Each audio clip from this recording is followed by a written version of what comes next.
भाग्य का खेल। एक गांव में सीला नाम की एक गरीब विधवा रहती थी। उसका एक पुत्र था। वह इतना गरीब थी कि घर में 4 बर्तन भी ढंग के नहीं थे। लड़का अभी छोटा था। सीला ने बड़े प्यार से उसका नाम नसीब सिंह रखा था।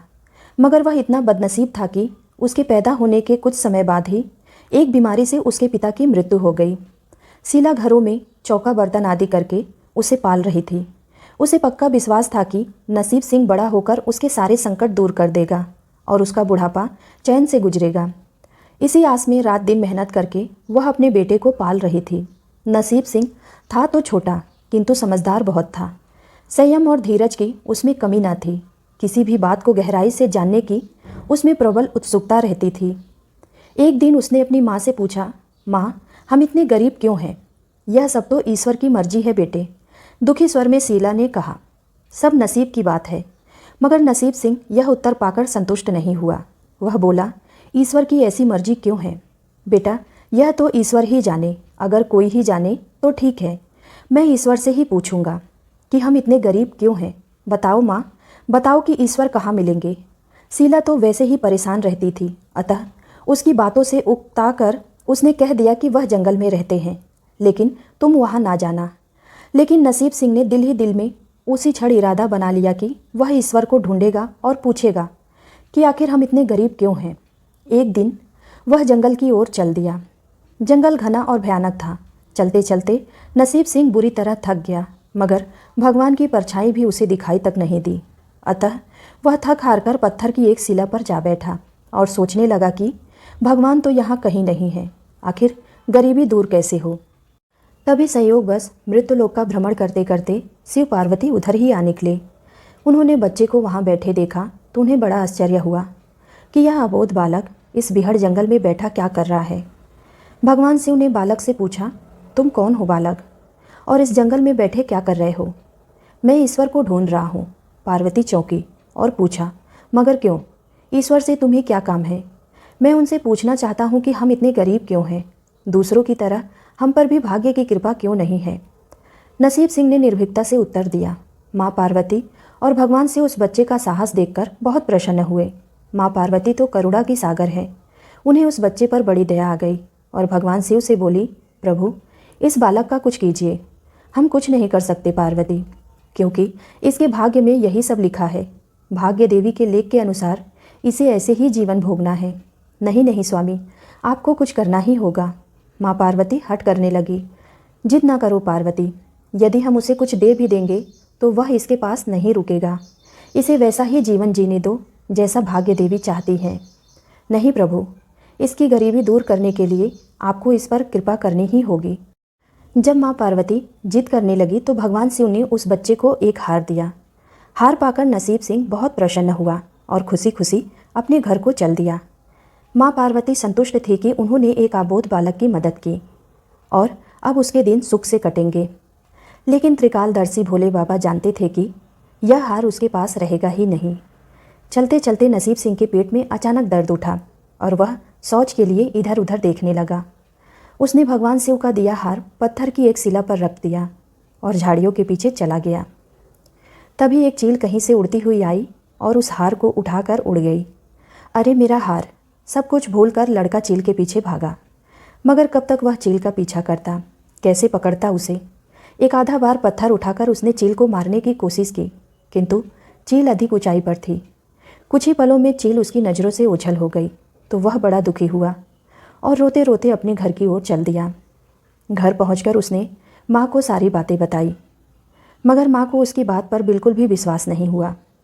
हाँ, उसकी बात सुनकर थोड़ी उदास अवश्य हो गई, लेकिन नसीब सिंह माँ की उदासीनता को देखकर हताश नहीं हुआ। उसने मन ही मन निर्णय लिया कि वह कल फिर जाएगा और भगवान शिव पार्वती को अपनी विपदा सुनाएगा। उसको विश्वास था कि भगवान शिव उस धूर्त चील को अवश्य ही दंड देंगे।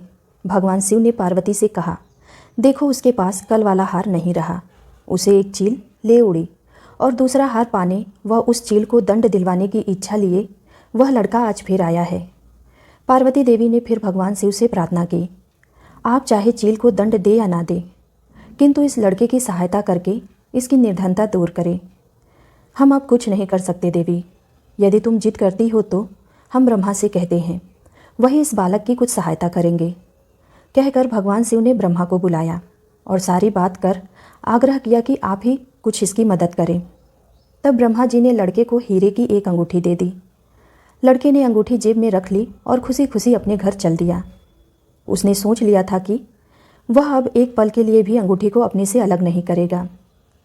चलते चलते अचानक से उसे प्यास लगी और वह सरोवर के किनारे पहुंचा और जैसे वह चुल्लू भर पानी पीने के लिए झुका, वैसे ही उसकी जेब से अंगूठी निकलकर पानी में जा गिरी और इससे पहले कि वह उठाता, एक मछली उसे निगल गई। नसीब सिंह फिर रोते रोते घर आया और माँ को सारी बात बताई। बेटा, जब तक भाग्य में नहीं है तब तक कोई भी चीज़ नहीं रुकेगी। माँ ने उसे दिलासा देते हुए कहा, जब भाग्य देवी खुश होंगी तो मिट्टी भी सोना बन जाएगी, मगर इस प्रकार किसी के देने से हमारी गरीबी दूर नहीं होगी। उसे समझाकर माँ अपने काम में लग गई, मगर नसीब सिंह भी हार मानने वाला नहीं था। उसने मन ही मन सोच लिया था कि वह कल फिर जाएगा। तीसरे दिन वह फिर जा पहुँचा। शिव और पार्वती उसका यह साहस देखकर बहुत खुश हुए। शिव जी ने इस बार ब्रह्मा जी के पास जाकर बात की कि वह लड़का तो बड़ा साहसी है, उसका कुछ उद्धार किया जाना चाहिए। तब ब्रह्मा जी ने सलाह दी कि हमें भगवान श्री हरि के पास जाना चाहिए, वही इसका कोई हल बताएंगे। अतः वह श्री हरि के पास जा पहुँचे। पूरी बात सुनकर भगवान विष्णु ने नसीब सिंह को कुछ हीरे दिए। हीरे पाकर वह बहुत खुश हुआ और इस बार बिना कहीं रुके उसने सीधे अपने घर जाने का निश्चय किया, क्योंकि 2 बार उसकी चीज़ें खो चुकी थी। जब वह घर पहुंचा, माँ घर पर नहीं थी। अतः नसीब सिंह ने हीरे एक लोटे में रखकर कोने में छुपा दिए और माँ को ढूंढने के लिए निकल पड़ा। वह मन ही मन सोचने लगा कि अब माँ को किसी के घर काम करने की क्या आवश्यकता है, अब तो वह भी अमीर बन गए हैं।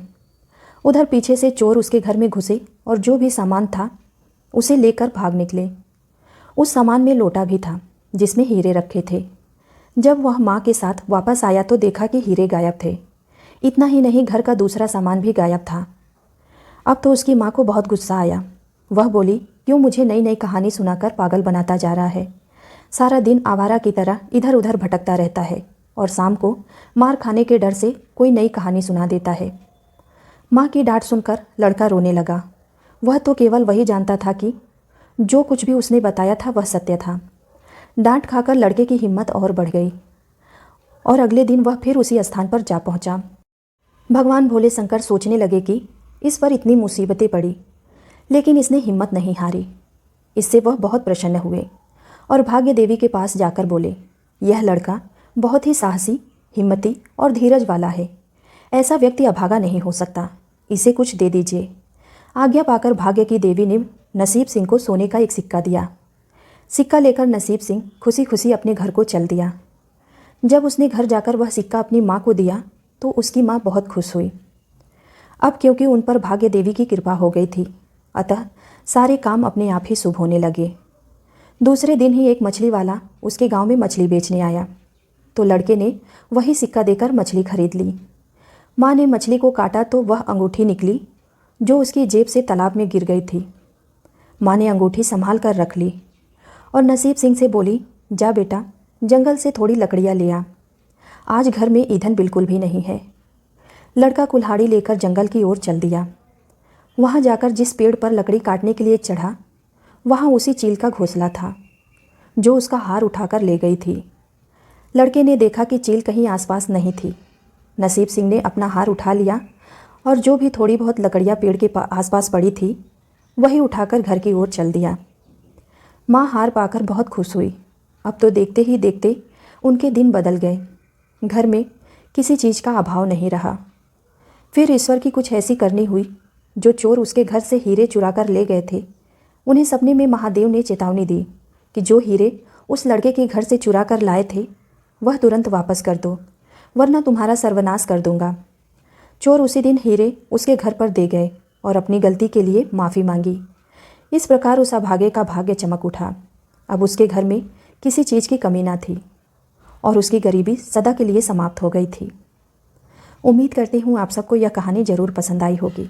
ऐसे ही नए नए कहानियों के साथ जुड़े रहने के लिए कृपया हमारे चैनल को लाइक और सब्सक्राइब ज़रूर कीजिएगा। धन्यवाद।